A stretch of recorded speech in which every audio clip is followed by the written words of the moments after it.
تو ہندا ختم کھائی تھی، اگر یہ جب آپ میں سے کوئی مل گیا تو میں اسے ختم کر کے اس کا پیسہ تم کو دوں گی، میرے بیٹوں کو اور جو ہے میرے رشتہ داروں کو یہ قتل کرے۔ ابو سفیان ابھی ایمان نہیں لائے، ابو سفیان ابھی ایمان نہیں لائے۔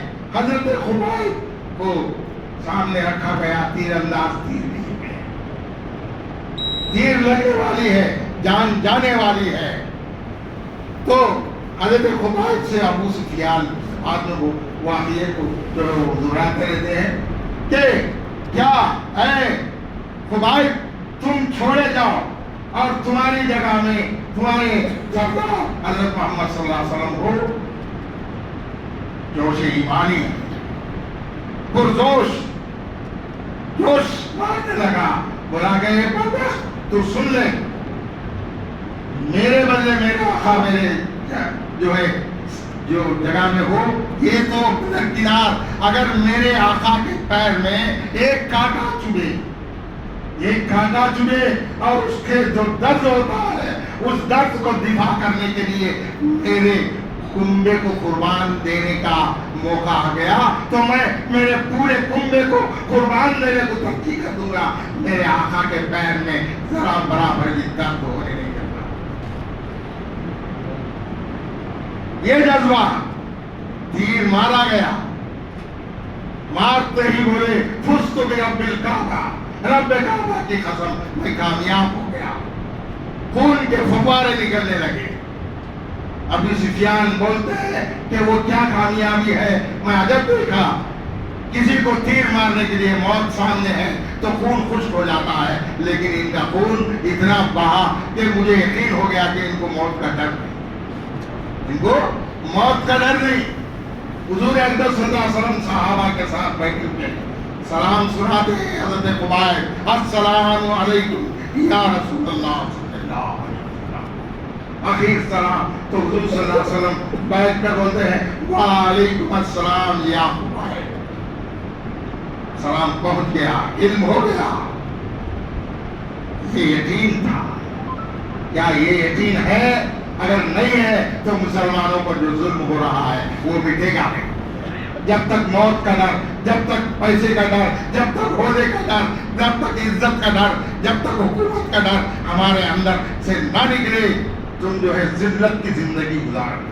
اللہ تعالیٰ ہم سب کو، امت مسلمہ کو خصوصاً ہندوستان کے اندر اور عام طور پر پورے اسلام کے اندر جو پریشان حال ہیں ان کے پریشانی کو دور فرما، ان کو آزاد فرما، اے اللہ دین پر استقامت عطا فرما، حضور صلی اللہ علیہ وسلم کی سچی محبت اور اتباع عطا فرما۔ اقول قولی ھذا واستغفر اللہ